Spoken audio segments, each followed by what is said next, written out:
series is officially underway with a ball, and the two teams stood on the lines. It was a standoff again, and as Kaylee Wyckoff, the sophomore out of Katy, Texas, leads things off. The Cowgirls won the standoff. The umpires made Texas Tech finally go into their dugout. That was one of the longest ones I have seen. And there have been some good ones against a few other teams in the Big 12, but neither team was willing to back down there until the umpires had to come in and break it up. And to explain that again, the two teams line up, they have the teams introduced, they have the starting lineups introduced, and they stay on their lines, baselines, until the very last minute. Oklahoma State has made this a game, if you will. We're not stepping off of our line until the other team does. And it's funny because it was something they were doing quietly, but now every team knows that that's happening, and they push the envelope as far as they can. Does Oklahoma State do that when they're on the road? Yes, they do it every single game, and these girls are so competitive, they're not willing to back down. Even the umpires were coming up and telling them to move, and they were staying strong. Funny stuff, and Wyckoff works the count to 3-1. Just a little bit of the game inside the game as that one's fouled off for a 3-2 count. Again, big series for both of these two teams. The Cowgirls still in third in the Big 12. Lost 2 out of 3 in Ames, Iowa. Traditionally a place that's very difficult to go play. And for Texas Tech, they beat a Kansas team that is 4th in the league, has been fantastic all year long. And they took 2 out of 3 in a crazy game, a 15-12 game in game 2, in which both teams had 18 hits, 36 hits in game 2 of the Texas Tech Kansas series. And that's put a premium on this one as we are down to the final 3 series left in the Big 12. That one is hit. Slow roller in the air, rolls right over the top to the time she's going to center field. And again, Lexi Kilfoyle in the circle for Oklahoma State. One gone here in the top of the first, and a kind of a cool day. It's been really warm around here, but the last couple cold front came through yesterday, much cooler today, and the wind blowing in inside Cowgirl Stadium as Ariana Villa, the left fielder, is behind here quickly 0-2. Yeah, yesterday was one of the weirdest things I had ever experienced, because in the morning it was like 75 and sunny, and then 2 hours later it was probably like 50 degrees and super windy. I was like, what is going on? I'm sure Oklahoma people are like, oh, that's normal, but I was like, what? It definitely had a major change. Sticky warm in the morning and really cold and windy in the afternoon. And there's a good shot at Oak Glory coming inward, more of that particular shot right to left, but that flag's been blowing in as well. And Villa here at 1-2. That one high out of the zone for a 2-2 count. Texas Tech starting to think about becoming an at-large team, and we'll discuss that throughout the weekend, I'm sure. But this is a team that feels like they're on the cusp. There's a strikeout, the first strikeout of the ball game for Lexi Kilfoyle.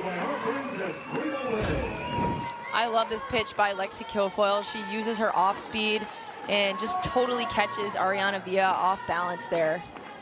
So 2 gone here in the top of the first. Lexi continues to do what she does, and that is get outs. 1 ERA on the season.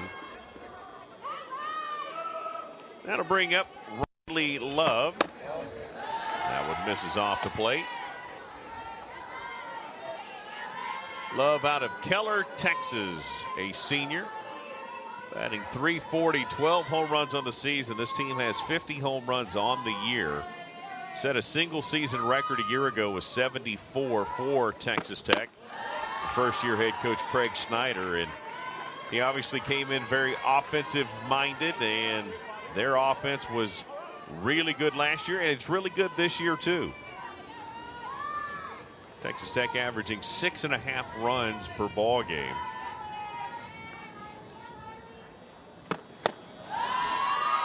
As as the count goes to 3-0 to Riley Love, the third baseman. And Riley Love contributed to that home run total last weekend. She went 4 for 8 last weekend with 2 home runs. So definitely a hot hitter in this Texas Tech lineup. They know how to get the ball out of the yard. The 3-0 is right down central for a strike and a 3-1 count. Decent crowd here on a Friday night, cool Friday night, and expect the crowds to grow throughout the course of the weekend. 3-1 is hit to Talon Edwards, makes the charge, makes the throw, and they're gone here in the top of the first. Texas Tech goes down. Mimi Blackledge is a freshman. She's only had 2 games started this year. She threw a little over 4 weekends last weekend against Kansas, and she likes to work away to both righties and lefties, a little bit lower velocity in the low 60s. But I think this is a bit of an unexpected starter for Texas Tech and maybe part of their strategy to try to throw the Cowgirls off. Well, when you look at, again, their MO, this Texas Tech team puts up 6.59 runs per ball game, and they're having a really good year. But their ERA is 4.82, and you know the definition of insanity is doing the same things over and over and expecting different results. We all heard that adage. So give Coach Snyder credit, right? They're just trying something a little out of the box. Because I don't think a lot of people would have anticipated her to get the start here tonight. I agree, and that's just all part of the strategy too as a coach. You know, the Cowgirls, I'm sure, have been preparing for some of the other pitchers that Texas Tech has, like Maddie Wright and Maddie Keel, you know, the pitchers with more innings. So if they're expecting to see one of those 2 starters and then all of a sudden Blackledge kind of gets thrown in there, you know, they don't really have as much of a solid game plan, I would say. Yeah, it's hard to prepare. You know, it's just not somebody you would have prepared for as much. Obviously, I know Oklahoma State will prepare for everyone on the roster just like Texas Tech will, but you have an anticipation of what you really expect to see. And Cowgirls with Pillard will start with a full count, 3-2 to lead things off here in the bottom of the first. In a 3-game set, Kansas fell to Texas Tech a couple of games last weekend, and the Cowgirls trying to get things going, and that'll help the cause as that's going to be a double for Pillard. Great start for her, and she gets that quick double, and the Cowgirls off to a quick start offensively. Yeah, great at bat by Jillian Poulard, and she waits back on this pitch just enough and is able to drive it into right center and start off with a double. Her second double of the year. I thought I was hearing that correctly, and my research tells me that is correct. So the Cowgirls have a runner in scoring position off the first at bat and a chance to try to get some offense early in this one. And there's a called strike to the third baseman. Talon Edwards out of Moore, Oklahoma, just a sophomore, has been hurt for several games. Finally came back midweek against Wichita State, and good to have her back in the lineup. I'm sure the Cowgirls feel for sure as she shows bunt, pulls back, and that'll miss for a ball, and it'll be 1-1.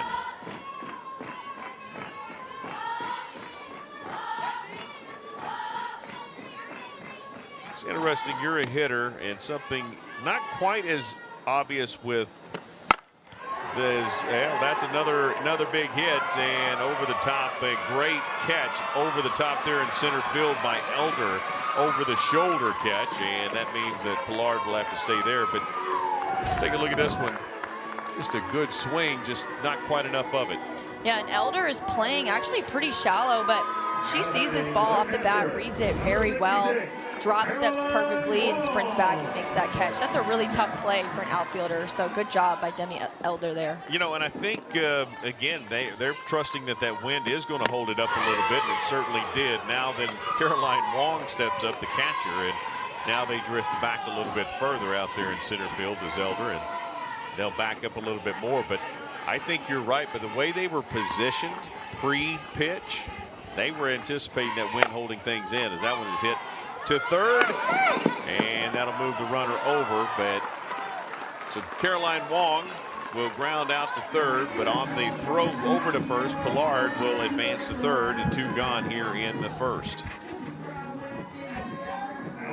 So an interesting start here with Mimi Blackledge. Gave up the double, gave up a solid swing to Edwards, but it was a line out to Elder in center field. Then the ground out to Wong, and Carly Godwin, the first baseman, will take ball 1 out of Lake Waccamaw. And batting .331, a freshman, and stepped in there and looked anything but like a freshman all season long.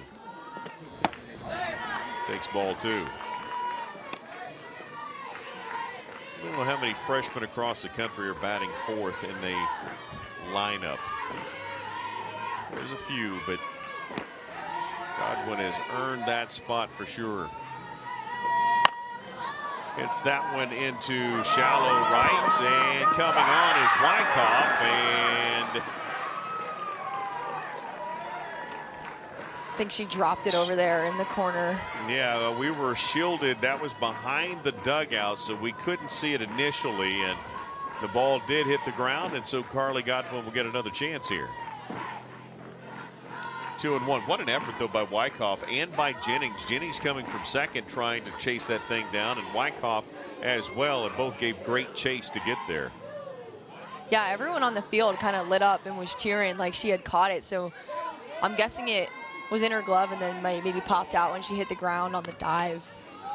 So the count will go to 2-1 here to Godwin. Hits that one right back to Blackledge. She underhands it over to first, and the G and his focus, and seemed to me to be a coach that certainly has a plan. Exactly. Coach Schneider is definitely elevating the Texas Tech program, especially looking at their big wins last weekend over Kansas. And, you know, with the second-ranked recruiting class, that's just a credit to how good they are at bringing in freshmen and also developing the players they have. They've had so many players on this roster with huge improvements from the previous year, so he's just doing an awesome job. Well, it doesn't, I would imagine as a player, it's not hard to get buy-in when you break the single season record in home runs in first year. Again, hit 74 a year ago. So this kids are going to buy in pretty quickly when they see that kind of success. Great job so far and early in his tenure. Got to be honest, before I knew much about Coach Schneider, I really thought he looked pretty young, and he does look young.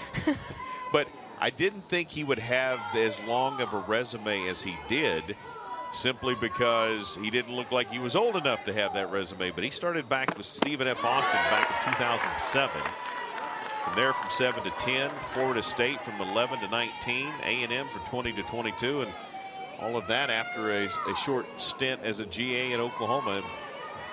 First-year head coach last season in his second year, and has done a great job and got them within a game or two, he said, a feeling like they're an at-large team. He said, we're a game or two, meaning a win or two away from feeling comfortable that we are an at-large team right now. And tell you what, with number 31 RPI team in the country, I think he's exactly right. Yeah, I would have to agree, and especially, you know, coming into this weekend against Oklahoma State, really good opportunity for them to steal a game against a high RPI team like Oklahoma State and just further give themselves a record to show to the selection committee. Sorry. Yeah, you show them a resume, right? I think you're exactly right. That's why this is such a big series. What they did last weekend sets them up for this weekend, if they could pull it off again, to truly put themselves in that situation. As Orick grounded out to third, and that'll bring up Reagan Jennings, batting .364, a freshman, the second baseman. Again, gave great chase on a ball a minute ago defensively, showing her athleticism and her speed. And she's ahead in the count here, 1-0. Wong couldn't hang on to that one, but it is a called strike, and the count will go to 1-1.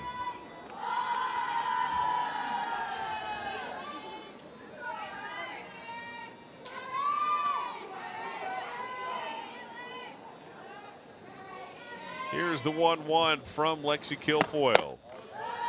misses off the plate. Reagan Jennings participated. Interesting, you know, you look at some of the bios and things that kids have done, and never seen this one before, but she participated in the American Sign Language and Speech and Debate Club back in high school. So it's hard enough to debate when you're debating and you're in front of a crowd and how difficult that can be, but now signing as well. And that one is grounded to Bloodworth and out number 2.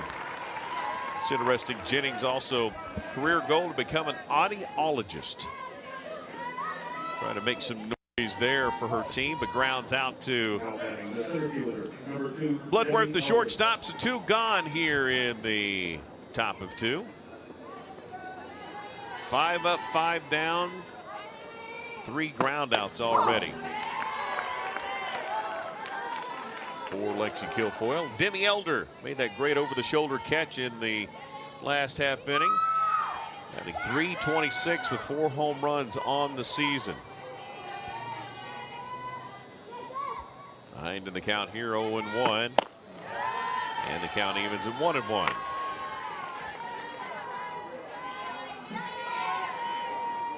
Big 12. Very top heavy, but talent permeates all the way through this league, top to bottom. Off speed in there for a called strike. Yeah, that's what's making the Big 12 so fun to watch this year is you just never know on any given day who's going to get beat. Any team in this conference can beat any team in this conference, and that's why I think it's been so interesting. And you know, the winner of the Big 12 conference is definitely going to come down to it at the end, I think. Yeah, you know, I mean, even Oklahoma, right? Oklahoma's been so incredibly dominant in this league, but they lost 2 of 3 to Texas. Texas lost 2 of 3 to Oklahoma State. Cowgirls lose the series to Iowa State. Texas Tech, Kansas is by far one of the most improved teams in the conference. As that one is hit to Rosie Davis, makes a play, and Elder is thrown out at first. So, out of bounds here in the top of the second. It's still 0-0 in Stillwater. Back to Cowgirl Stadium, Matt. Exactly, and I think one of the biggest things about Coach G and his staff is the new additions to the staff this year with 2 new coaches in Coach Carrie Eberly and Coach Shippey. Just to have both of them come in the same year and just still keep this team rolling as good as they have been is so impressive to me. Absolutely. Again, it just speaks to the ability of Kenny Gajewski to surround himself with good coaches, and those coaches continue to evaluate and develop players. And it really hasn't mattered who's been on the staff and what kids fill what position. It's just a machine right now, and it continues to go the right way. However, in Ames, Iowa, is Rosie Davis, the second baseman. Falls behind 1-2. After the first game, okay, there's a little shock. After the second game, consecutive loss in the league to Iowa State, even though Coach warned that's a tough place to go play, he felt like the staff needed a shakeup from a, hey, we got to get rid of this. We're kind of down on ourselves. We're down on what's going on here as Davis punches that one into center field, but Elder under it for the out. So he took the staff, and he said, all right, we're just going on a little staff retreat within our trip to Ames, Iowa, and we're going to have a little fun, and we're going to talk, and we're going to walk, we're going to get rid of this mojo. And he told the staff they were going to do what the next day? He actually told the staff that the offense was going to put up 10 runs the next day, and that's exactly what they did. So I don't know how he predicted that, but yeah, I mean, sometimes that's just what you have to do. Just kind of enjoy a dinner with everyone and know that there's going to be tough times throughout the season, but that's just part of the journey, and you have to enjoy those times as well and push through them. In fact, you do, as Tim squares up on one, but Wyckoff is able to get it. And there's out number 2. Pretty well hit, but Wyckoff able to get there. And I think that's the other thing that Kenny Gajewski can do with his players, too. Wiffle ball. Wiffle ball became a part of the Iowa State trip as well. So not only getting his staff to loosen up, and hey, we got to get rid of this. We cannot wear these last 2 games. Did the same thing with the players, and a wiffle ball game turned out to be a time of laughter and loosened everybody back up. Exactly. That was one of the funnest moments I've seen the team have all together this season, and just getting out in the outfield and it kind of takes you back to when you're a kid playing with all your friends in the neighborhood, playing wiffle ball and just having a good time, no worries, and just playing free. And that energy really transferred into the game. So the staff shook it off, the team shook it off, and he predicted a 10-run Sunday. And the Cowgirls scored 10 runs on that Sunday. As Rachel said, how he predicted it, who knows, but he was able to pull it off. And the Cowgirls took that and then took the team on the road to beat Wichita State. So back on a 2-game winning streak. And it's interesting, they're 2-2 on the week, but that still had a feel of not what this team is all about, according to Kenny Gajewski, as Michaela Wark just misses foul, the designated player. 2-2 the count, hits that one down the line, but just outside the line. So she will step back in here and get another chance. Cowgirls have one hit on the day. Texas Tech has not managed to hit as of yet.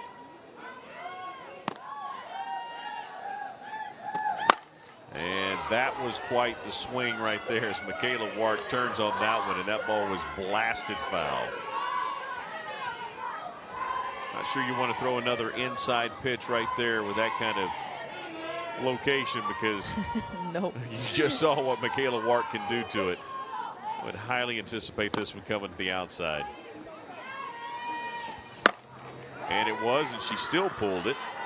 Not hit quite as sharply, but it is still foul, and they'll retrieve it, and we'll stay at 2-2. Yeah, Michaela Wark is one of those hitters that is so good on the left side of the field.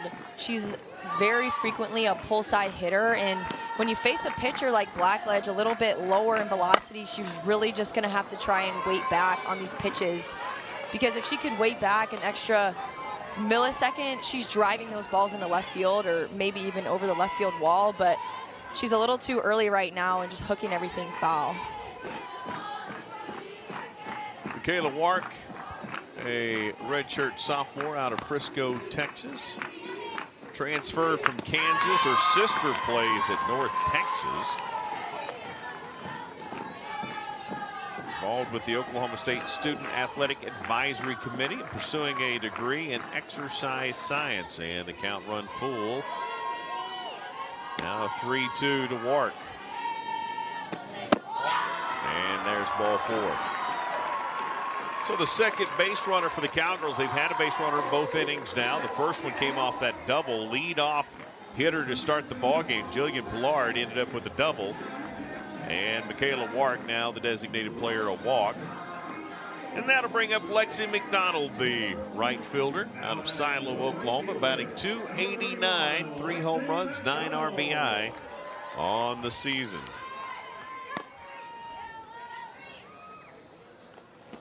First pitch called strike.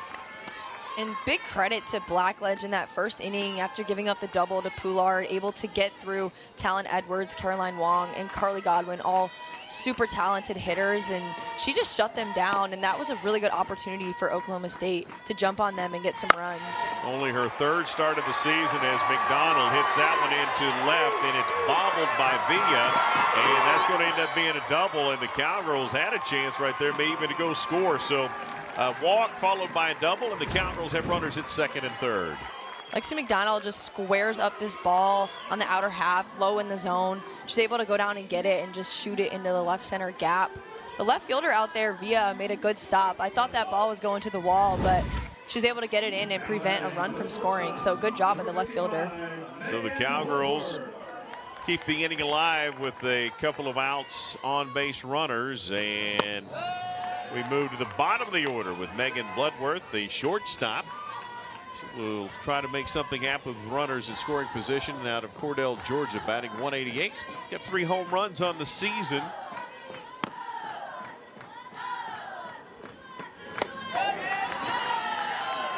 And she takes ball 2. You know, it's a fantastic point. You've only had 3 starts to your credit in Blackledge. You give up a double, and then the 2, 3, 4 hole hitters are coming up, and she just settled right back in there and was able to get out of that inning without much of a problem. So that shows a little grit by the youngster. Blackledge, a freshman out of Center Point, Texas, played at Center Point High School. Draws a visit from the coaching staff there in the circle, and everybody's good, and here we go. Center field Elder in again. She has played shallow most of the day so far. She is very shallow right there. There's a strike.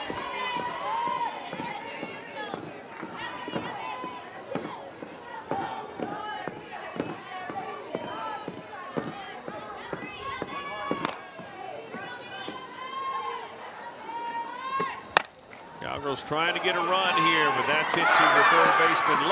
Love throws out if they need drills, video, or just a big focus on approach and thought process, hunting pitches. So there's so many different ways that they coach their kids, and it's really paying off this season. You know, and Maddie Wright, the senior, batting .313, is the designated player. We could see her in the circle for sure in this series, if not tonight. But, you know, we asked Coach about that, you know, with that hitting philosophy and just how they, I mean, went from a good offensive team to setting a single record for home runs last year. And he said that it's about our approach, but it's also about our work in the cages. So it's a compilation of two things. But, again, you have to have buy-in. It's no different than what Vanessa Shippey has found for Oklahoma State, right? You have to have buy-in, and both coaching staffs have certainly found that this year. 100%. I think one of the cool things he said is in the fall they really work on learning how to make adjustments quickly, because when you're in a game you need to make adjustments pitch to pitch, and if you don't practice that in the fall you're going to struggle a lot in the season, and their work in the fall has really led them to this point. Both team, yeah, that's for sure. I mean, there's so much. The season didn't start in February. The season started way back in November and December, and getting into cages and getting those opportunities. And it is a year-round sport like every other sport anymore, essentially. 2-2. Misses 3-2. Lexi Kilfoyle is pretty efficient so far. Is 32 pitches on the 37 pitches, excuse me, on the night. That one is fouled off by Wright to stay alive.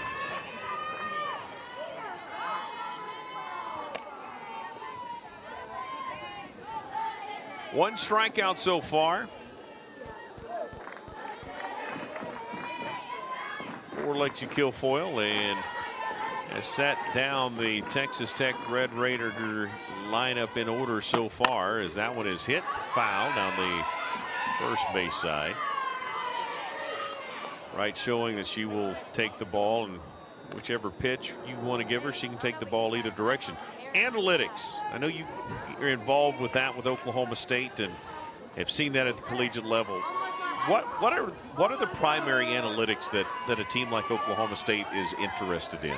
There are so many different ways that data and analytics and statistics all come into play, especially when scouting other teams. Like, I know the pitching coach, Coach Eberly, she really looks at each of these Texas Tech batters and finds out what pitches they're hitting well, and you know what locations on the field they usually hit the ball. So then each player, they know where to shift defensively and how to pitch to these girls. So that makes it really tough on them. And then as a hitter, we're also looking at what their pitchers throw well, and you know, their tendencies and all that kind of stuff. There's so much data to be looked at. It's amazing.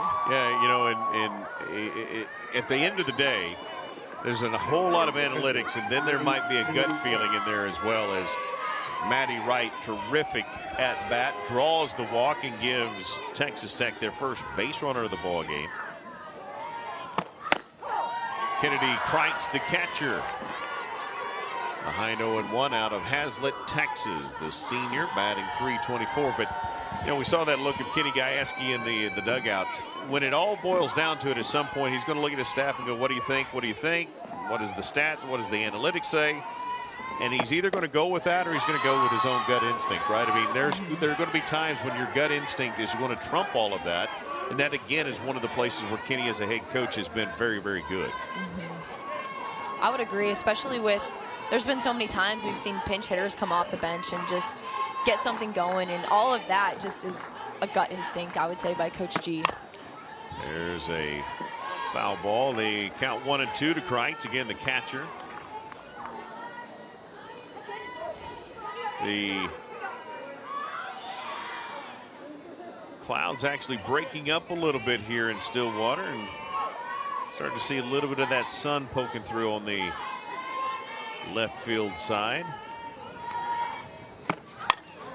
And that is about as half-hearted swing as you're going to see, as Kreitz just hoping to make contact with it. Does. Stays alive with a foul.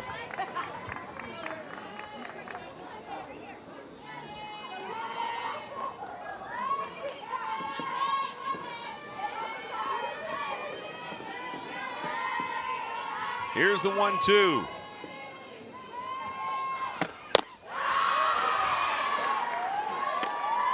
Two.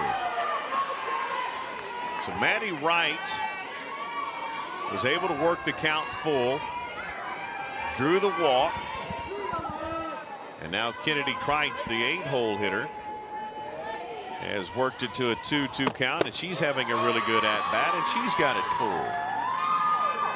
Infield coming in to encourage Lexi Kilfoyle. It looks like the Texas Tech offense so far has been very disciplined. They're making Lexi Kilfoyle work every at-bat. They've gotten into some, actually a lot of counts that have gone to 3-2, 3-1. So they're definitely making Lexi Kilfoyle work, swinging at strikes, and haven't gotten a hit yet, but they're putting up some good at-bats. Yeah, you know, and again, you go, well, if they're going to sit on pitches, we'll throw strikes. Well, they've been able to foul off those strikes.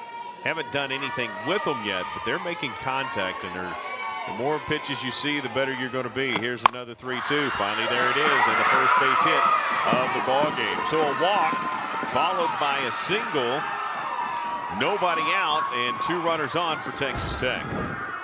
Great at bat by Kreitz. She worked the count, didn't give Lexi Kilfoyle anything, not swinging at balls, and just takes this pitch right back up the middle.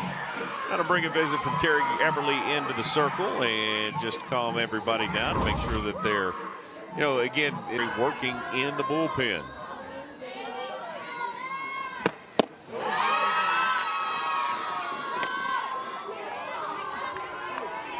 So a walk, a single, and now a ball to Aubrey Barnhart, batting .286.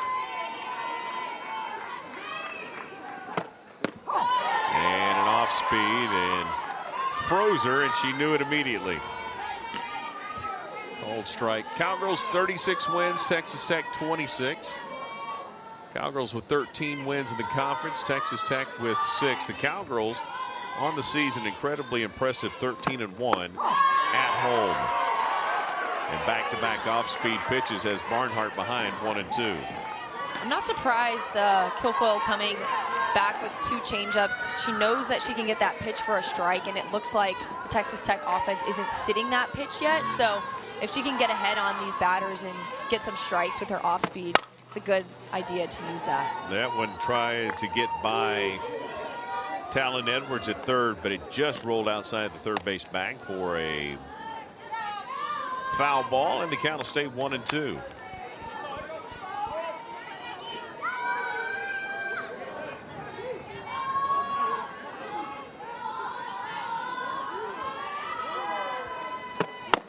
It's a big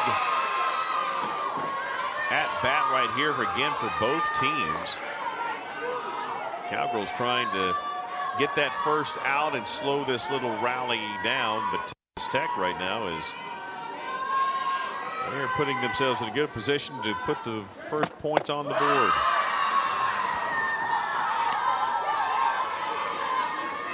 Cowgirls have been the team that have scored more times than not the first run of every ball game. Texas Tech threatening here in the top of the third. 3-2 count again. Third consecutive batter that has the count run full. Kilfoyle. And another one. They're not chasing pitches out of the zone, and they're fouling at minimum balls off that are in the strike zone. As you said, they're making Lexi Kilfoyle work really hard right now. Exactly. She's already up to 56 pitches and only the top of the third. No outs in this inning yet. So they're putting up some good at-bats, taking her deep in the count, and going to probably start squaring up some balls. That one hit right back. There's a turn, and not a double play as that was off the mark. Carly Godwin couldn't get it there. So they get the lead runner at third, and it'll be a fielder's choice for Barnhart, and the runner Kreitz will advance to second as we take another look. Yeah, hard hit ground ball at Lexi Kilfoyle, and you can see just how good of a fielder she is, and just quickly turns and makes a snap throw to Talon Edwards at third, but Talon Edwards trying to get the double play there and just overthrows Carly Godwin. Again, only her second game back from injury, and so imagine a little bit of rust there, but a great job to get the lead batter, or the lead runner rather, and on the fielder's choice, the runner at second is able to move to third. Wright was out at third. Kennedy Kreitz advances to third, and Aubrey Barnhart reached on a fielder's choice at first, and we go back to the top of the order. There's Barnhart standing at first, and a little bit of a conversation with the Cowgirls defensively. One gone, runners on the corners, and Kaylee Wyckoff. Right fielder 0 for 1 today, and takes ball one.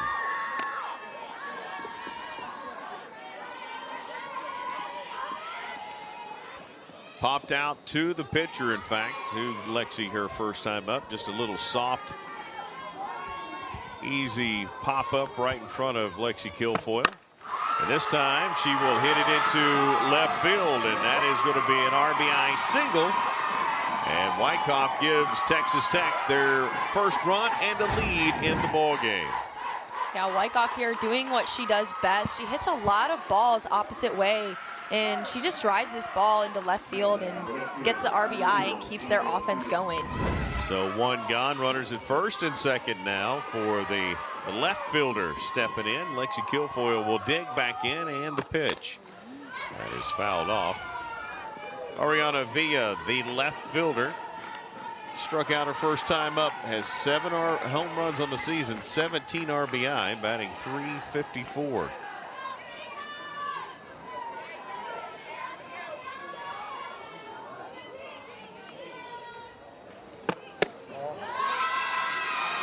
.60 pitches already for Lexi Kilfoyle. Get 61 after that one, and she is definitely having to work. Things went smoothly through the first couple of innings, but not so much here in the third. Ball 2.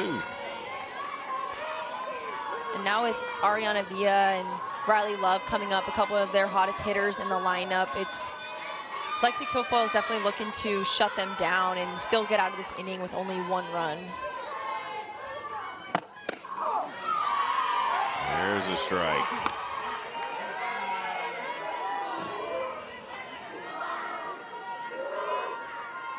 We have talked and having an opportunity to call several Lexi Kilfoyle pitched ball games for Oklahoma State.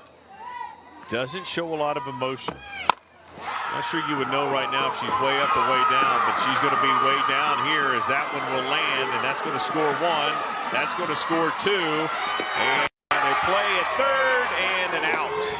The Cowgirls get the out at third, but 2 runs do score, and the Cowgirls are trailing here 3-0 to Texas Tech on the 2 RBI double.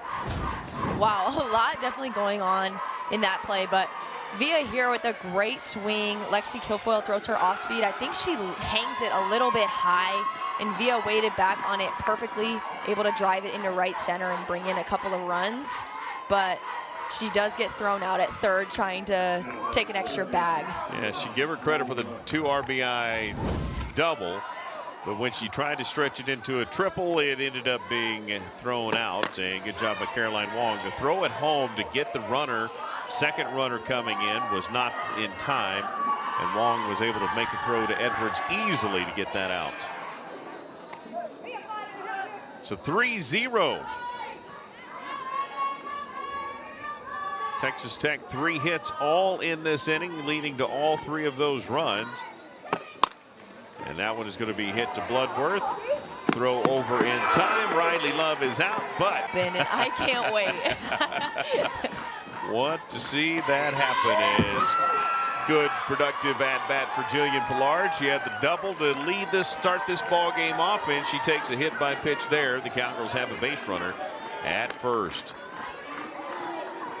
How important is it right here for Oklahoma State to answer these runs early, right back in the bottom half of this inning? It's extremely important, especially, you know, just to give them that confidence boost when you can get your offense going immediately after the other team puts up runs. It just keeps you guys going. And sometimes if Texas Tech were to come out and have a solid 1-2-3 inning here, then sometimes it just puts your offense in a lull and you get a little bit down. And so if they're able to respond right here, chip away at the 3 runs and at least get 1 or 2, they'll be in a good spot going forward. There's an off speed for a strike to Talon Edwards. The count even at 1-1. Yeah, you know, and on the other side of that, thinking about Mimi Blackledge is, hey, she's got some runs on the board now. She's gotten through 2 innings. She's done a good job, and that run support's got to make her feel a little more confident in the circle. As Edwards lays down the bunt, Blackledge makes the throw in time, and Pollard comes off the bag, but able to reach back in there in time to be safe at second. So we'll call that a sack bunt. 1 gone, runner at second in scoring position, and that'll bring up the catcher Caroline Wong as Blackledge will look in and Wong will step into the batter's box. 16 home runs on the season. We saw that a moment ago. 20 is the record for Oklahoma State, looking to break that record at 21.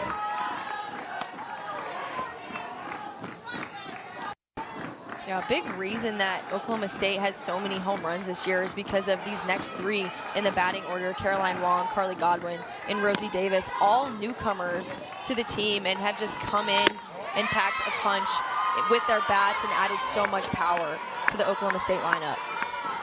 2-0 is Wong here, and to back that up with some numbers: 16 by Wong, 9 home runs by Carly Godwin, and 7 by Rosie Davis. Michaela Wark also there with 8 as that one is hit into left field.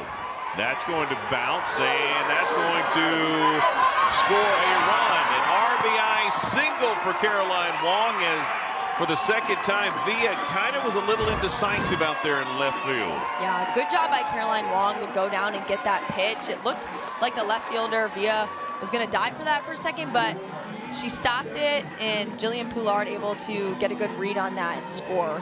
Yeah, she bobbled it, blocked it, then you weren't for sure which way she was going to go, either bringing it home or trying to hold the batter and runner at that point, Caroline Wong, to a single, and it got bobbled, and now Carly Godwin will take a hit by pitch. That's the second in the inning. The first one came in to score.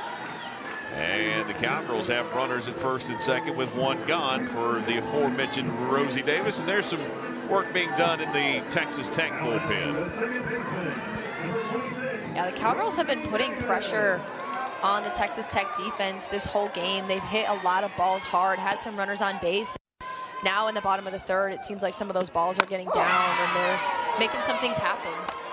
Cowgirls got the double in the first inning, as you see Rosie Davis flew out her first time, 0 for 1. They had the walk, the double, and as you said, even the groundouts, a few of those have been hit pretty sharply for Oklahoma State. That one's hit pretty squarely, and that's going to be in left field. Villa this time will camp out underneath it. Wynn definitely assisted that one, holding it down as Rosie Davis flies out for the second time in the ballgame. So 2 gone, runners at first and second. Cowgirls would love to be able to get 1 more at least across for Claire Tim and her bat at 0 for 1, batting .323, and try to cut into that deficit even more. And for Texas Tech, they want to hold it right where it's at, as that one is hit, and it's going to drop, and it is tipped in foul territory. Villa gets the tip of her glove on it, but can't squeeze it and bring it in for the out. Yeah, that tells you right there just the wind, too. I mean, that looked to me like that was going to be an easy out, and then she's sprinting as hard as she can, and that wind just held it up and stopped on her and fell in front and unable to squeeze it and bring it in. It is a strike, though, and Tim lined out to right field last time. This time she will line out over the wall. We've got a new leader in the clubhouse. Cowgirls lead it 4-3. Sound the horn. Claire Tim going to touch them all. Claire Tim just the yard and turned this ball game around with one swing. Yeah, Claire Tim. This pitch is a little too high and on the inner half of the plate, and Claire Tim drives it perfectly over the right field fence. And it makes you wonder, because Via was so close to making that catch in left field the pitch before, but you give Claire Tim an extra chance, and that's what she's going to do. She's going to make a lot of innings for the Texas Tech pitching staff. She's going to complement Blackledge very well because she throws hard in the mid to upper 60s. She has a rise ball and an off speed that comes in the upper 50s. So I think it's going to be a good mix-up for them to bring in a hard-throwing rise ball pitcher after Oklahoma State was facing kind of a lower velocity pitcher in Blackledge. So see how the Cowgirls handle that as Wart, the designated player, drew a walk her last time up. Ahead in the count here, 2-0. Cowgirls had left 3 on the bags. Texas Tech 0. They'd scored them all with the exception of the little extension off of the double. Trying to stretch it into a triple by Via. So they left the bags empty and have been able to score them all. The Cowgirls have emptied the bases here and put 4 on across the board here in the bottom of the third. So it's 4-3. Cowgirls have out-hit Texas Tech 4-3 as well. Cowgirls do have 1 error. That was that throwing error from Talon Edwards trying to get the double play and the throw to first. That gets you caught up to speed where we are right here. Coach Snyder's team, again, playing well, nothing to spit at, that's for sure. 3-2. Another walk for Michaela Wart, her second of the ball game. This will be the 8th batter up for the Cowgirls here in the inning. Lexi McDonald had a double her first time up. Batting .304 on the season.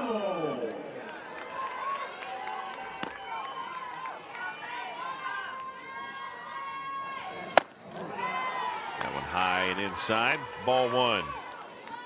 Talk about Lexi McDonald as a hitter and what she brings to the table. Lexi McDonald is a sophomore this season and one of those players that didn't get a ton of opportunities as a freshman, but she kept her head down and worked so hard last year. One of the hardest working players I've ever seen. She's constantly in the cages working on her swing, and it's paying off for her this year. She's gotten a lot more opportunities and is making the most out of them so far. Yes, pretty much solidified that right field spot for the most part as she swings big at that one, 1-2. Shaking her head, not happy with herself there, missing on that pitch, but step back in at 1-2. Has played a lot in right field. Of course, Caroline Wong has some when she's not been catching. Claire Tim's been out there a little bit, and she did not go around. Amelia Pillett, there's ball 2.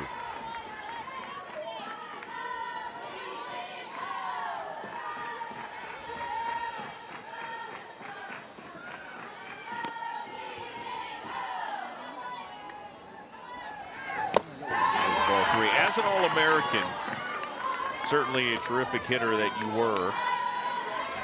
When you watch a batter, are you analyzing the swing the entire time?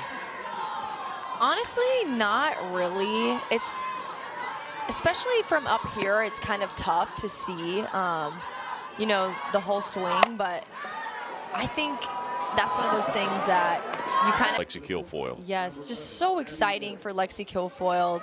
She's going to be playing in Japan this summer with Kelly Maxwell again. So just such a good opportunity for her and such a high honor to represent the United States. No doubt it is, as we have made it to the top of the fourth. Abby Orick, the shortstop, grounded out. Last time up, she leads things off here in the fourth. We talked about the significance of getting those runs back, but not only did the Cowgirls do that, they took the lead. So now they went from down 3-0 to leading 4-3. What does that do for Lexi Kilfoyle in the circle, knowing that, okay, tonight I've got some run support? Yeah, as a pitcher, it just has to give you so much confidence heading in to the top of the fourth, just knowing that your offense is going to have your back tonight. And, even though you may not have your best stuff on any given day, your team is going to be there to pick you up. She has been phenomenal. A couple of games where the run support hasn't been there, and you mentioned that in the first game against Iowa State up in Ames in that series. But for the most part, she has had good run support, and she's got 4 from her team today. Let's see how that fares for her as Reagan Jennings, the second baseman, takes a strike. She's also 0 for 1 with a ground out, still batting .360 though on the season. She's a youngster, but she's been really good so far for Coach Snyder and the Red Raiders. It's off the plate. 1-1. Jennings is one of those players who, like you mentioned, she's a freshman and kind of just having a breakout season.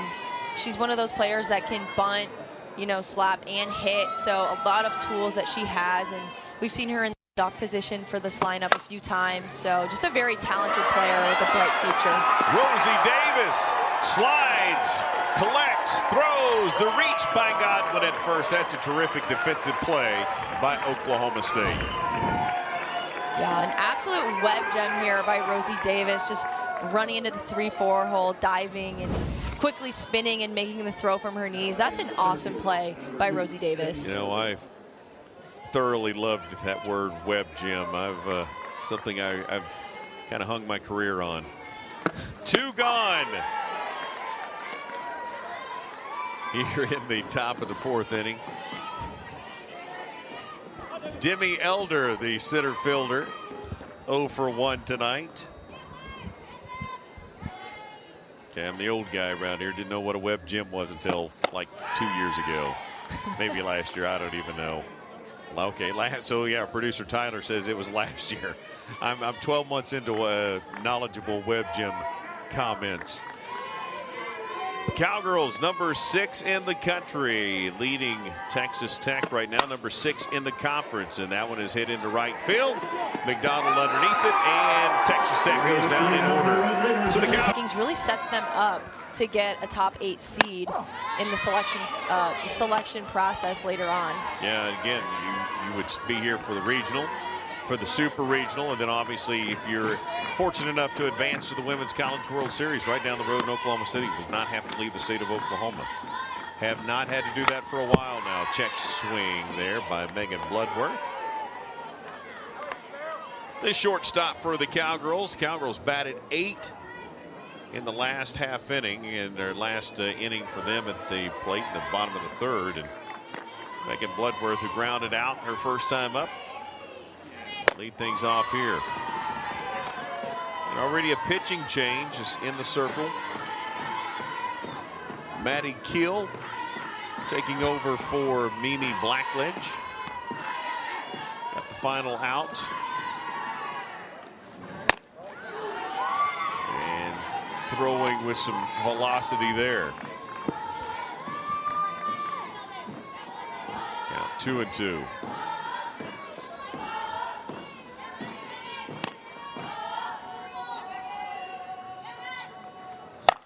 That one is hit. It's going to travel. It's carrying into right field, and it's off the foul pole. Home run, Oklahoma State. No. You're going to have to help me here. That's a home run. Kenny Gajewski says it's a home. Yeah, it's a home run. Absolutely. That was an easy call. Didn't take long to review it. And Megan Bloodworth able to get that home run, and that's her 4th of the season. What a great way for the bottom of your order to lead things off here and get things going. Just a great swing by Megan Bloodworth. Keel leaves this pitch up and on the inner half of the plate, and Megan Bloodworth turns on it, able to get on plane with that pitch and just drive it right down the foul line. Megan Bloodworth, only her 4th home run of the season, and when you don't hit a lot of home runs and you hit one like that, you're just not convinced until somebody tells you you can run and you can slow up and actually jog. She was sprinting all the way around the third when that ball came back in and she got held up there. So that's almost not even letting her enjoy a home run, right? She didn't even get the home run trot. Exactly. She had to bust her tail all the way to third base. But as a hitter, you really can't always see exactly what happens because you're trying to run and look at the same time. So, I mean, smart by her to keep sprinting just in case. I mean, the umpires didn't see it hit the left foul pole. So, you know, it's hard as a runner to do that. But great job by Megan Bloodworth there. And Kenny Gajewski, and I love the fact that he didn't go to Shy Factor. He didn't go to Maddie Sue. He looked at the social. That's the fans in the left field, and he said, did it? He literally said, did it? And they all started pointing like, yes, it hit the foul pole, hit the foul pole. And they go to a review. Now, that's an incredible scene. Oh, that's great stuff right there. Exactly, and it's kind of like sad they had to use one of their 2 challenges on that play because you only get 2 a game and you never know what's going to happen the back half of this game and if they're going to need more. So it's kind of annoying to have to burn a challenge on that. No doubt it is. I mean, one that's that clear and obvious is Jillian Pollard, who has been on base twice with the double, got hit by a pitch back in the 3rd. And the count is 2-2 to her here. And Kenny Gajewski showed a little frustration that he had to use that, but the umpires didn't take long, right? Took a very quick peek at it, and it was obviously a home run for the Cowgirls. A full count here for Pollard, the center fielder. Again, was playing third in relief of Talon Edwards, who's been hurt. And in that time frame, did such a good job. Now she's going to the outfield. I mean, that's a great example of just a kid going out there working and earning playing time. So she gets underneath that one, and that's going to be a little bit of trouble, but a great job by Orick to finally get backhanded and get her hand up there and bring that one in for out number 1. That's a heck of a catch there by Orick. Exactly. She just turned and started sprinting directly towards this ball as soon as it was hit. She got a great read on that, made an excellent play. I don't know a lot of shortstops that are going to come down with that catch, so a good job by Orick there. Cowgirls' 3rd baseman Talon Edwards will step in now and check swing. I think they came off the knob of her bat. I don't think it hit her. And the umpire even, I think, thinking the same thing, making sure everybody's okay, making sure that Kreitz is okay as well. And big inhale and exhale for Talon Edwards. She's 0 for 1 with a sac bunt. And takes ball 1. Count 1-1 here. Talon Edwards' mom played softball at Oklahoma Baptist. Brother played baseball at Murray State. And hits that one into left field is Villa. This time able to take a couple of steps to her right and get the second out of the inning.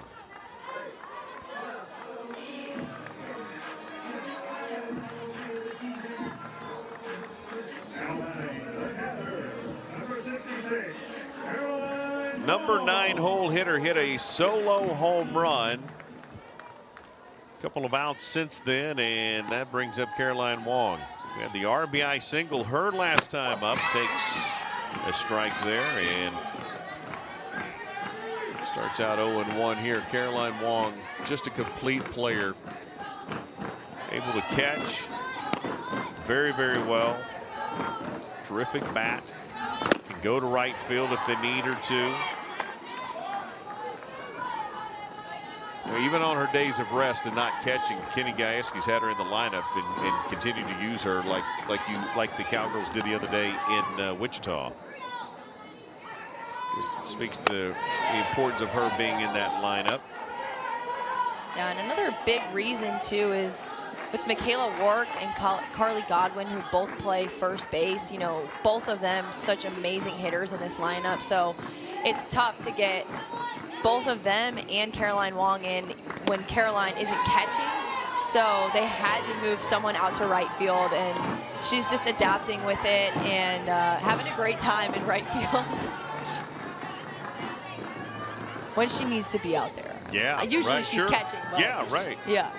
You know, we talked about her family. I mean, she started 206 games at Liberty before she came here, and it's the incredible family heritage she has. We'll talk more about that in the next AB. As this time she grounds out to second base. Jennings flips it with the glove to Barnhart. You get out of there with a 9-inning pitch inning. It tells you again, her focus is so good. She is a fifth-year senior. I've talked about the emotion. You don't see it. You don't know if she's winning or losing. And she just goes out there and does her job. Exactly. And you hear these coaches talk so much about how important it is to respond, because Lexi Kilfoyle could have easily gotten down. You know, Texas Tech went up 3 runs, and she could have been like, ugh, I never give up this many runs, and, you know, kind of spiraled down from there. But she is so good at coming back and just dominating the next inning. Yeah, she is a 1 ERA kid. #1 in the Big 12, and she's given up 3 of those today. Not typical for Lexi Kilfoyle. Yet her team has put up 5 runs on the board and given her a 2-run cushion. And with that, at least a 1-run lead, she went with a 9-pitch inning, trying to get out of damage here. And saw that play just the last half inning. This time it's Davis to Godwin taking the glove flip over to first. We saw exactly the same thing with Jennings to Barnhart. Both second basemen showing off tonight. Yeah, good play by Rosie Davis. She's kind of playing up the middle a little bit, but goes all the way over to the 3-4 hole and charges this ball, able to glove flip it over to Carly Godwin. But I was going to say, we've seen these pitchers not getting a ton of strikeouts tonight, and they're both using their defenses, especially Lexi with her drop ball. She's getting a ton of ground balls, and her defense has been so solid behind her to make those plays. Yeah, to further that point, not a single strikeout for the Cowgirls as far as their time at the plate. And for Texas Tech, they've only had 1 batter strikeout so far, so only 1 strikeout for Lexi Kilfoyle. Although the Cowgirls staying with Lexi Kilfoyle in the circle. We've seen the pitching change for Texas Tech here in this one. Kennedy Kreitz, the catcher, kind of got things going for him a little bit her last time up, but this time she will ground out to Talon Edwards, the third baseman, for out number 2. So that is 4 out of the last 5 batters faced for Lexi Kilfoyle that have grounded out. Now batting the first baseman, number 24, Aubrey. That'll bring up Aubrey Barnhart, the first baseman. 0 for 1, reached on that fielder's choice. Did later score, though. Takes ball 1.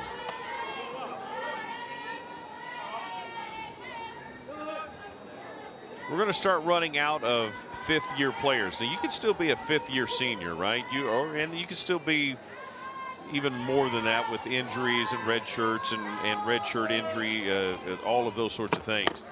But the Lexi Kilfoyles, the 5-year pitchers with the COVID year, are going to start to dwindle. This will be the last year, really, we see this. What do you think about the level of softball play? Will it change over the next couple of years? Because a 5th year is a huge opportunity. And that 5th year, we've seen most of these kids really take advantage of it and play well. Yeah, it's hard to say because, honestly, I feel like every year college softball just keeps getting better and better and better and more competitive. And a big reason for that the last few years is those 5th years coming back and just having that extra year of experience. So that's a really good point.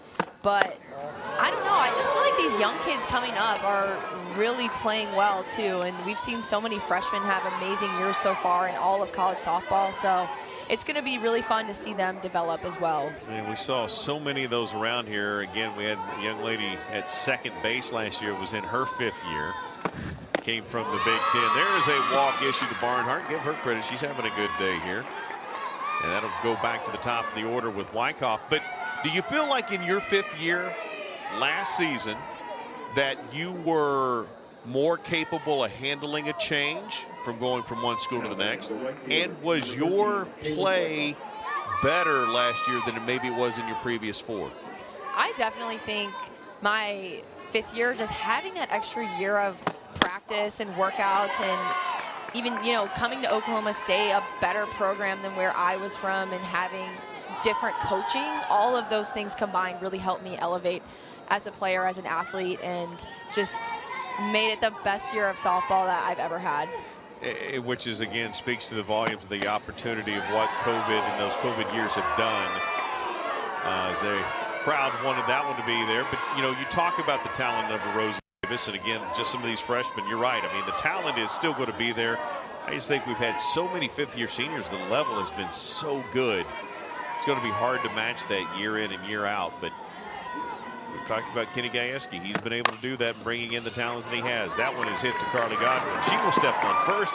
And we're in front of us here at Texas Tech in Stillwater for the Oklahoma State Cowgirls. The Cowgirls in the number 3 spot. Just a game out of 2, and actually 1-2 out of 3 from Texas, and a couple of games away from Oklahoma. And that Bedlam series is coming up in just a few series down the road. But Kansas hanging close, UCF hanging close, Texas Tech trying to get themselves in an at-large opportunity for the NCAA tournament. So opportunity abounds for a lot of teams in this league, and this is a huge series for Texas Tech, and that's a huge hit right there. You talk about a no-doubter. Sound the horn! Home run! Carly Godwin leads it off. That's the 3rd home run of the game, and the Cowgirls lead it 6-3. 42% of their run production coming from home runs. That is certainly the case here tonight. Carly Godwin with so much power in her swing. She just gets her hips open so quickly and rotates so fast and just hits balls so far because of that. She has so much power and just looks so good as a freshman, hitting like a veteran up there. He talked about her earning that 4-hole spot. She has, and she cleared the Outlaws and the Social all the way out there into the Grove, nearly to McElroy, and the wind has died down here, and it's certainly not the factor it was when this game started, as Rosie Davis, another home run hitter, will step in. 0 for 2 on the day. Yeah, so that's actually the 14th different game that Oklahoma State has had 3 or more home runs this year. So that just shows you how much of a factor the long ball is for Oklahoma State. 44 games played, 14 with those multiple home runs, 3 home runs. That's truly some power for Oklahoma State. That one is hit into right field. Wyckoff steps in and then has to retreat and then loses the ball, but it was on the transfer, and that'll be an out for Rosie Davis.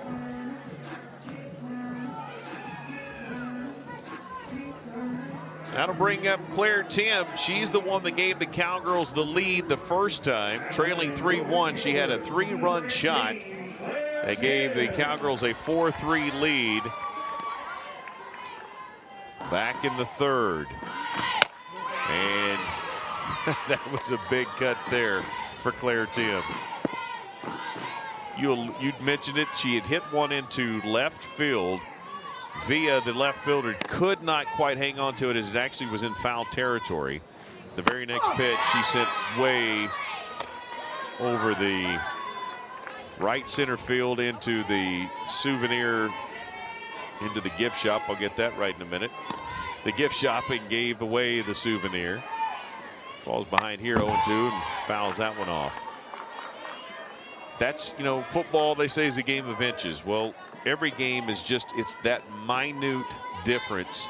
Take away that 3-run shot, and this is a tie ball game at 3-3. Exactly. You never know when little things like that, where maybe the left fielder Villa could have dove and tried to make a better effort for that ball. But, you know, if she comes up with that catch, you're right. It's tied right now, or, you know, you just never know what's going to happen. It's the great part about this game, and it's a great part of the consistency of Oklahoma State to be 13-1 at home and to continue to dominate and play and win at home the way they have throughout the course of the last 5, 6, 7 seasons. And that's where Coach Snyder wants this Texas Tech team to elevate its game to. And again, with such a high recruiting class coming off of last year's performance, they're on track for that. As Tim fouls that one away. Count will stay 1-2.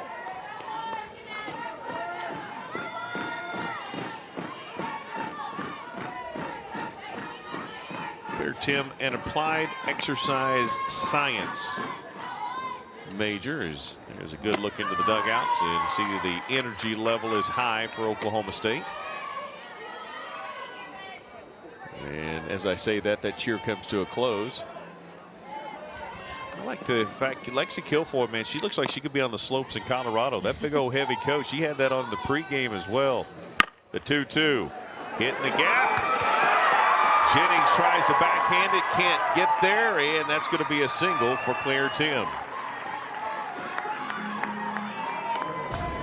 Jennings slides over, just can't squeeze it. Yeah, it looked like Jennings was shaded into the 3-4 hole a little bit, and it would have been a great play if she backhanded that and kind of threw it on the run. But a great effort there by Jennings. And looks like Claire Tim has 6 hits over the last 5 games, so she's definitely heating up for the Cowgirls offense. No doubt about it. She's another base runner right here for Michaela Warwick, who's walked a couple of times tonight. The designated player, 2 walks, 8 home runs of her own. And again, the wind was blowing in. It was a factor, setting everything up early. But now that flag is draped, and the Cowgirls have taken advantage, powered a few over that left field wall, past the Social and the Outlaws. And I mean, that is a stark contrast to what we saw to start this ball game. You never know what you're going to get with the Oklahoma weather. He mentioned that early warm day yesterday. Cold front came across, dropped the temperatures about 16, 17 degrees from the morning to the evening, and has left behind some cooler temperatures.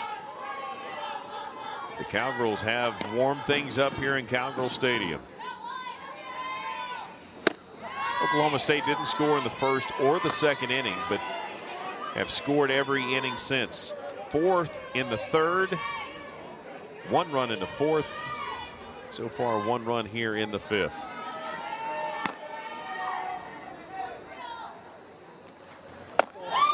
And there's ball 4. And that is the 3rd walk for Wark on the night. Very disciplined at the plate so far. And Warsup is now in left field. Tim moved to right field. And so Warsup will come in for Lexi McDonald and will hit for her in the lineup.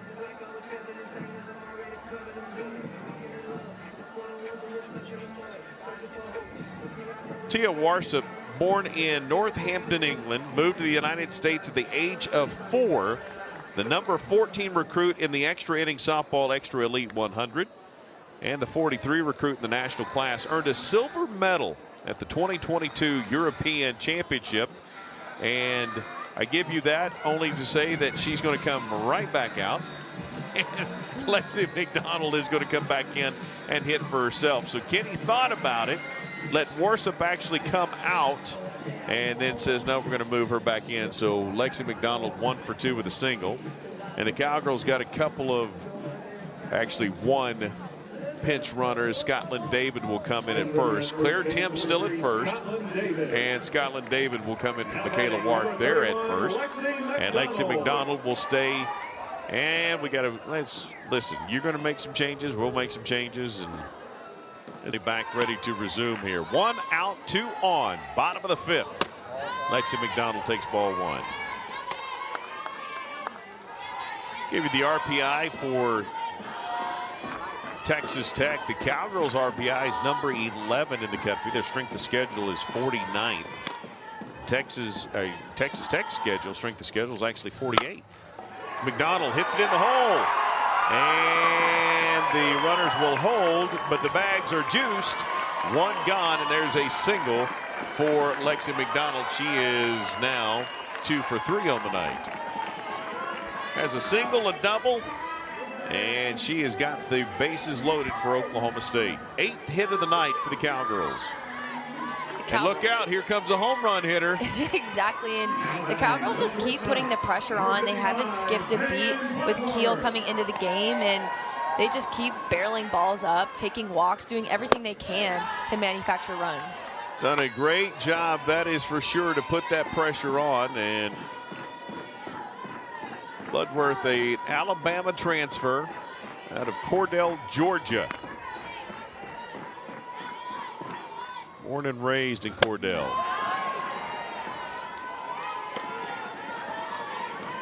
Her last hit off the foul pole. They did not give her credit for the home run initially. The Cowgirls reviewed it, and it was clearly off the foul pole and a home run.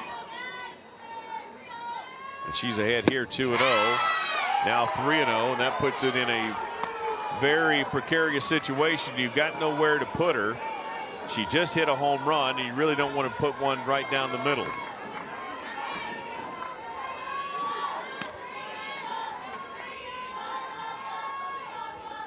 Wait, here's ball 4 and an RBI walk for Megan Bloodworth.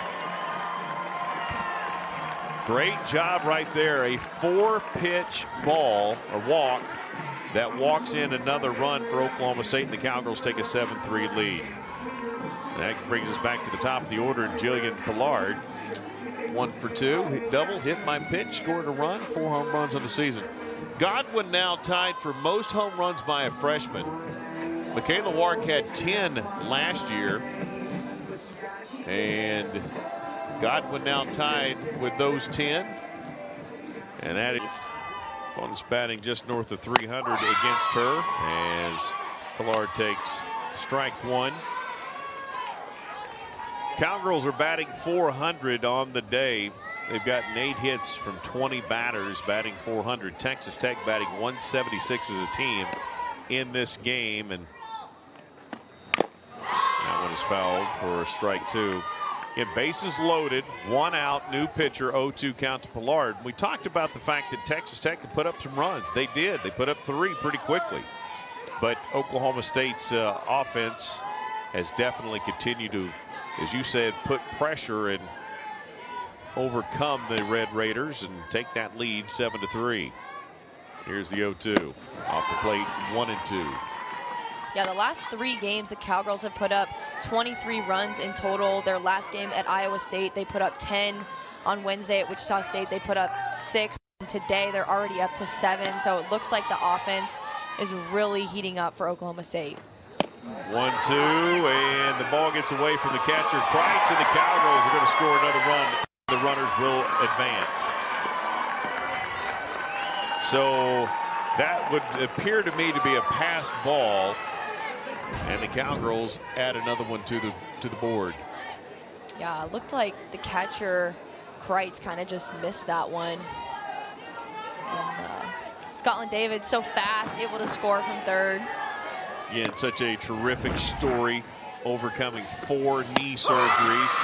And there's an off speed that Pillard started to pull the string on, then decides not to, but it's in there for strike 3 and a strikeout, and that is the first strikeout of the day of an Oklahoma State Cowgirl batter. It was a great pitch by Olivia Raines. That changeup came in a little high and dropped perfectly into the strike zone, able to freeze Poulard and get her looking. For the second time in 3 innings, the Cowgirls will bring the 8th batter to the plate as Talon Edwards, the third baseman, 0 for 2 with a sacrifice. And she could really open this thing up right here for Oklahoma State. Did not go around.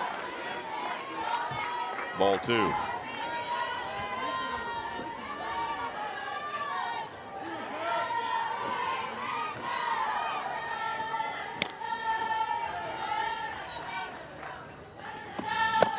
Texas Tech just trying to hang in there right now, get this thing extended to the 6th inning.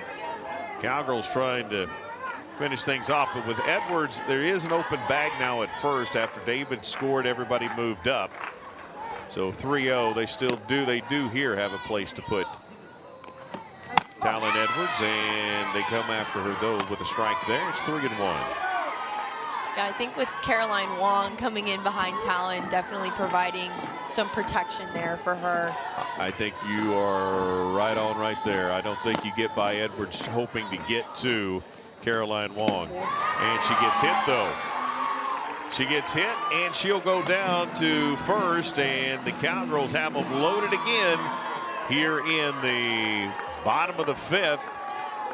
It's twice now in this inning. The bases have been juiced for Oklahoma State. Now batting the catcher, number 66. So the Cowgirls have batted all the way around here. I was going to say, so now the winning run is on first for Oklahoma State, and they do have 2 outs, so it's going to take a couple of hits strung together. Great job by Lexi McDonald. Head first, hand reach slide to get under the tag on another pass ball. Another score for Oklahoma State. The runners will advance again. Lexi McDonald, great read on that. As soon as it went to the backstop, she took off and able to sneak in another run for Oklahoma State. Yeah, not the most graceful slide she's probably ever had, but she did get down and got that hand extended and got in there. So the runners advance to 2nd and 3rd. Another run scores. It's 9-3. And Caroline Wong, you were talking about that winning run. Now that winning run is in scoring position. So if the Cowgirls can get one out of the infield, score 2, this ball game would be a run roll and be over. And Texas Tech is just trying to hang on, trying to get another AB. That one is hit, and the run's going to score, and Caroline Wong took an angle to turn in. I don't think he will either, but I've seen him do crazier things. And the first pitch, the Cowgirls will take second. Graff trying to draw the throw so that Anderson could get the double steal, but Texas Tech not going to fall for it. So now runners at 2nd and 3rd. And a 1-0 pitch here to Carly Godwin. She was right on it, but spun it straight back into the backstop.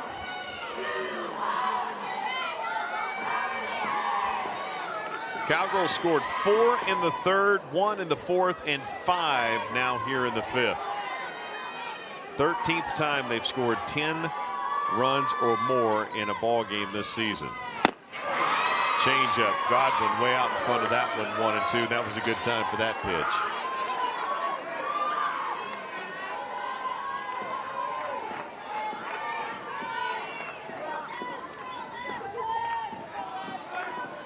Olivia Raines from Pryor trying to get out of the inning, throws the off speed off the plate, and the count goes to 2-2. And I think the Red Raider dugout wanted the strike call, but that was obviously off the plate.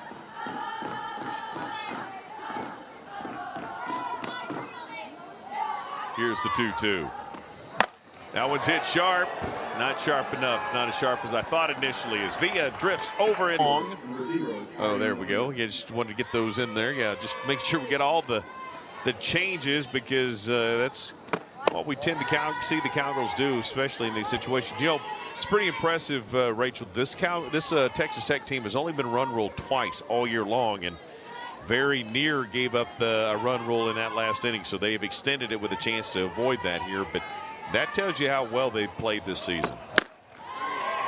Yeah, and I think that, you know, with the pitchers on the Texas Tech pitching staff, a lot of them do have slightly higher ERAs, and so that's just a huge credit to their offense. It shows that they can put up runs and always keep them in the game.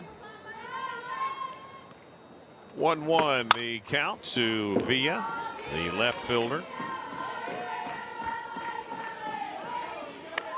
Struck out her first time up and then had that 2 RBI double.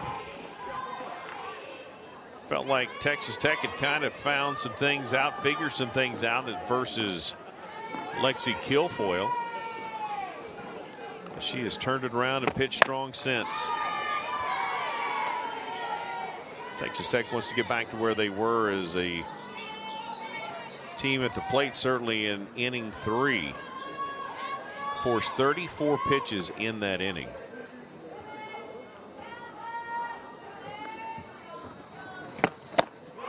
There's almost a check swing, half-hearted swing, knowing I'm not going to touch this swing, and another strikeout for Lexi Kilfoyle. Yeah, Lexi Kilfoyle just using her drop ball in the dirt to get a great hitter via out to swing through that pitch. Lexi Kilfoyle just so good. Her drop ball is so hard to lay off of. Only the second strikeout of the day for Lexi Kilfoyle. Again, the discipline of Texas Tech offensively has been very, very good. This one is fouled down the line. Edwards comes up with it, but not until it's past the third base side on the wrong side of the line. Strike one.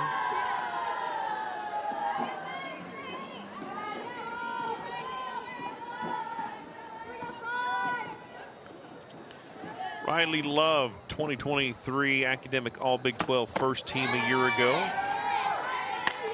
As an All Big 12 freshman team player back at 21. Again, has enjoyed the new coaching style, has had a good year for Texas Tech. Got a piece of that one, but it's fouled, and it'll be strike 2, 1-2. Go ahead.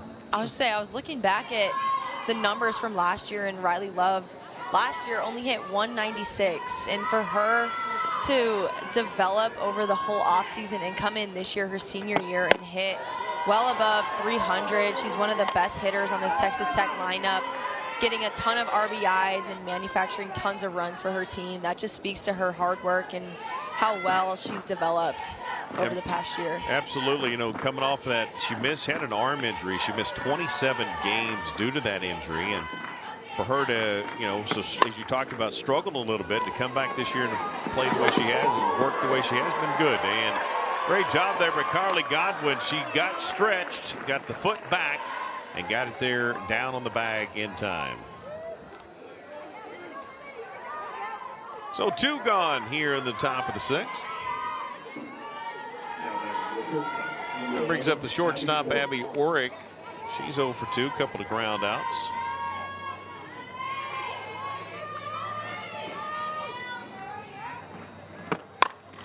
And that one gets under the glove of Talon Edwards. That was hit well under the glove, and that'll be the 4th base hit of the ball game for Texas Tech.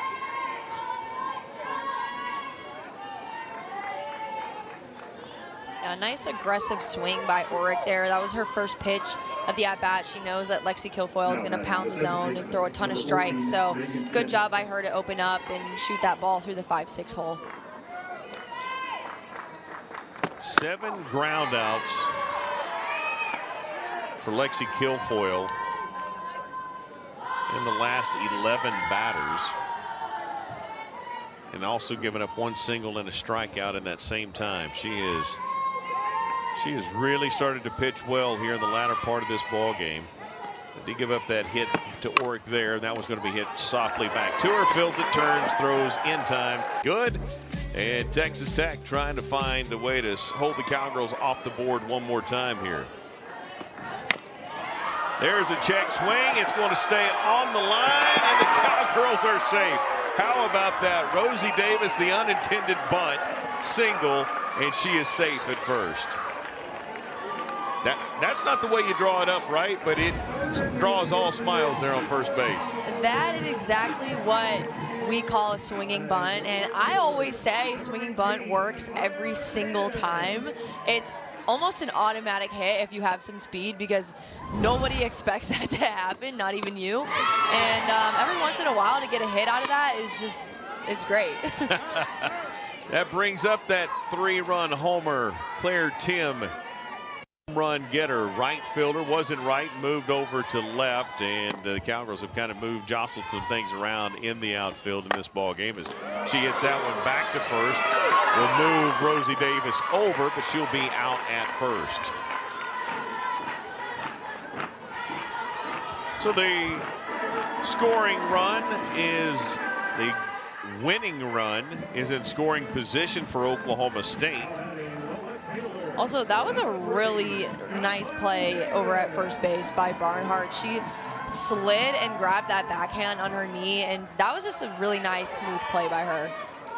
Michaela Wark had walked 3 times, but she's going to be pinch hit for by Scotland David right here. 1 home run to her credit over the years out of Ponte Verde, Florida, batting .211. As I said before, overcome 4, not 1, not 2, not 3, 4 knee surgeries. In some of the most awkward circumstances, and has battled and battled and battled to get back on this field every single time. Off speed, stays back, count 2-1. That 1 home run, she literally blasted off of the OSU logo on the scoreboard, absolutely smoked one, to the delight of her teammates, because she is one of the favorites in that dugout. And takes ball 3.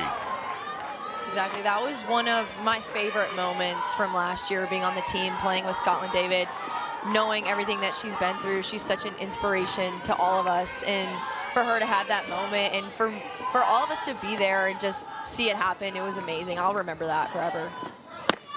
As a broadcaster up here, it probably is the #1 thing I remember out of the regular season as well. I mean, it was just you guys' reaction to that home run just brought tears to Kenny Gajewski's eyes, and to many people who knew the story, that's for sure.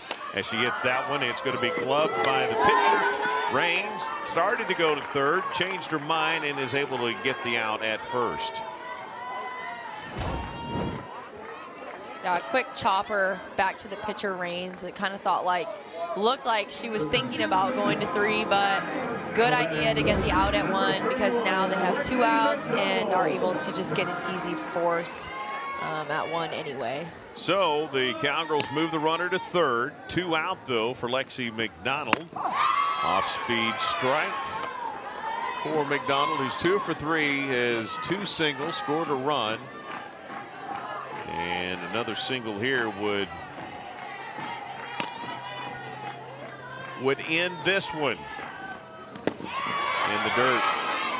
Another pass ball might end it as well. We've seen 2 of those. The Cowgirls have scored on 2 passed balls tonight, getting by Kreitz, and Rosie Davis has got the speed to score from third on 1 getting by Kreitz here. 1-1, the count to McDonald.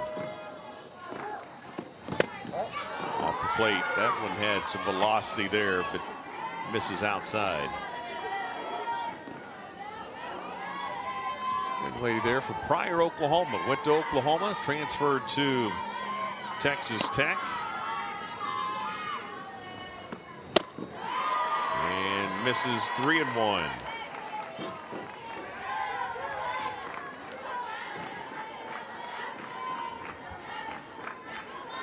Rosie Davis anxiously waits at third. And Pryor looked in the dugout and said no. She didn't shake off the catcher. She shook off the coach in the dugout and said no, no, and then backed off the rubber. Now gets the call she wants. The pitch way out front is McDonald. She wanted to mix up. She already mixed up the changeup and got McDonald mixed up, and the count is 3-2. Maybe we ought to create a new pitch called the mix-up. Through that nasty mix-up pitch. 3-2 in the dirt, ball 4. I think they were being pretty careful there, but if I'm making Bloodworth, I'm going to thinking, you know what, that home run wasn't an accident. Bloodworth 1 for 2 with a walk, scored a couple of runs, 2 RBI.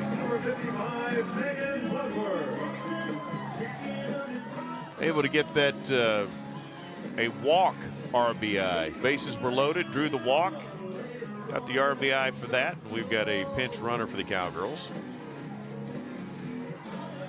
Lexi McDonald will give way to a Cowgirl runner. Let's see who that is coming in. It's number 21. That's Hayden Sokolowski.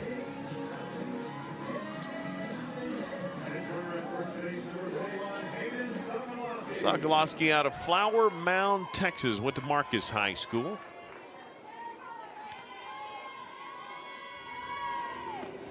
There's ball one. Bloodworth making a bid for player of the game. That home run, if she could get the game-winning RBI as well. Played well at short defensively for Oklahoma State tonight. Showed bunt, runner, the corners came in, backed off of it, and it was a ball.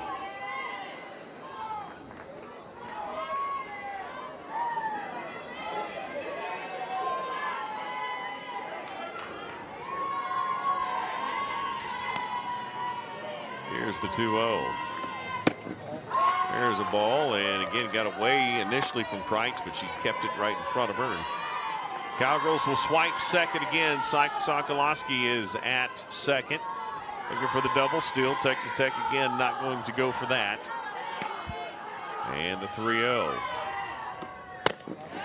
Ball fourth. So the bases are loaded, and they're going to have to pitch to Jillian Poulard, or the Cowgirls are going to walk or hit in the winning run, or Texas Tech's going to get the final out of the inning.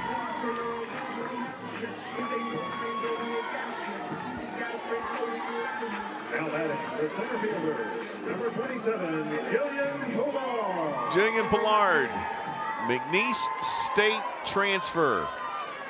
Double hit by pitch, has had a big day. And she hits that one into center field. It's deep. It's deep. And it is going to be a game winner. The Cowgirls are going to walk off Texas Tech with the RBI winner by Jillian Poulard. And the Cowgirls are going to run rule Texas Tech only the third run rule of the season. What an at-bat there.